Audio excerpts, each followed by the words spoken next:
Fauci, I don't expect you today to admit that you approved of NIH funding for gain-of-function research in Wuhan, but your repeated denials have worn thin, and a majority of Americans, frankly, don't believe you.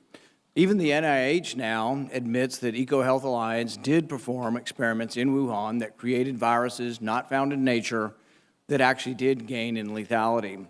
The facts are clear. The NIH did fund gain-of-function research in Wuhan, despite your protestations. You can deny it all you want, but even the Chinese authors of the paper, in their paper, admit that viruses not found in nature were created, and yes, they gained in infectivity. Your persistent denials, though, are not simply a stain on your reputation, but are a clear and present danger to the country and to the world. As Professor Kevin Esvelt of MIT has written, gain-of-function research looks like a gamble that civilization can't afford to risk. And yet here we are again, with you steadfast in your denials. Why does it matter? Because gain-of-function research with laboratory-created viruses not found in nature could cause a pandemic even worse the next time. We're suffering today from one that has a mortality of approximately 1%. They're experimenting with viruses that have mortalities of between 15 and 50%. Yes, our civilization could be at risk from one of these viruses. Experiments that combine unknown viruses with known pandemic-causing viruses are incredibly risky. Experiments that combine unknown viruses with coronaviruses that have as much as 50% mortality could endanger civilization as we know it. And here you sit, unwilling to accept any responsibility for the current pandemic and unwilling to take any steps to prevent gain-of-function research from possibly unleashing an even more deadly virus.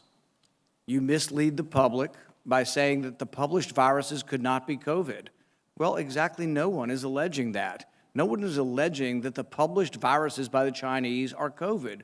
What we are saying is that this was risky type of research, gain-of-function research. It was risky to share this with the Chinese, and that COVID may have been created from a not yet revealed virus. We don't anticipate the Chinese are going to reveal the virus if it came from their lab. You know that, but you continue to mislead. You continue to support NIH money going to Wuhan. You continue to say you trust the Chinese scientist. You appear to have learned nothing from this pandemic. Will you today finally take some responsibility for funding gain-of-function research in Wuhan? Senator, with all due respect, I disagree with so many of the things that you've said. First of all, gain of function is a very nebulous term. We have spent, not us, but outside bodies, a considerable amount of effort to give a more precise definition to the type of research that is of concern that might lead to a dangerous situation.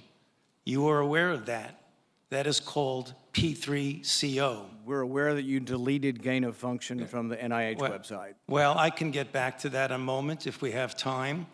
But let's get back to the operating framework and guide rails of which we operate under.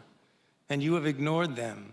The guidelines are very, very clear that you have to be dealing with a pathogen that clearly is shown and very likely to be highly transmissible in an uncontrollable way in humans and to have a high degree of morbidity and mortality, and that you do experiments to enhance that. Hence the word EPPP, Enhanced Pathogens of Potential.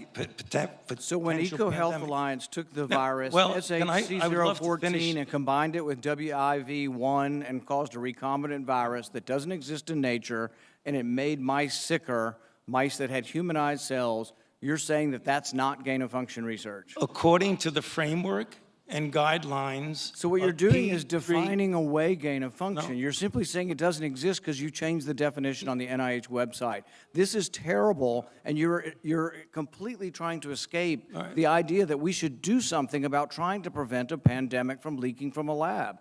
The preponderance of evidence now points towards this coming from the lab, and what you've done is change the definition on your website to try to cover your ass, basically. That's what you've done. You've changed the website to try to have a new definition that doesn't include the risky research that's going on. Until you admit that it's risky, we're not going to get anywhere. You have to admit that this research was risky. The NIH has now rebuked them. Your own agency has rebuked them. But the thing is you're still unwilling to admit that they gained in function when they say they became sicker. They gained in lethality. It's a new virus. That's not gain of function?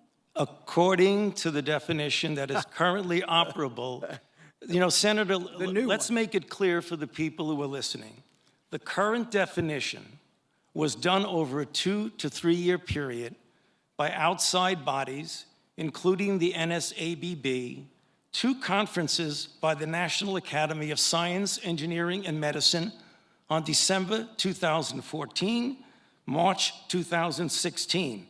We commissioned external risk-benefit assessment, and then on January of 2017, the Office of Science and Technology Policy of the White House issued the current policy. And coincidentally, I have not the changed definition any appeared definition. on the same day the NIH said that, yes, there was a gain of function in Wuhan, the same day the definition appeared, the new definition, to try to define away what's going on in Wuhan. Until you accept it, until you accept responsibility, we're not going to get anywhere close to trying to prevent another lab leak of this dangerous sort of experiment. You won't admit that it's dangerous, and for that lack of judgment, I think it's time that you resign. Thank you, Senator Paul, and I would like to give the time to Dr. Fauci. Yeah, well, there were so many things that are egregious misrepresentation here, Madam Chair, that I don't think I'd be able to refute all of them, but just a couple of them for the listeners to hear for.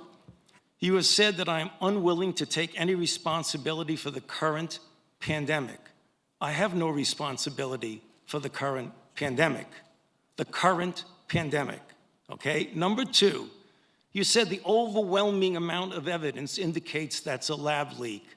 I believe most card-carrying viral phylogenists and molecular virologists would disagree with you that it is much more likely, even though we leave open all possibilities, it's much more likely that this was a natural occurrence.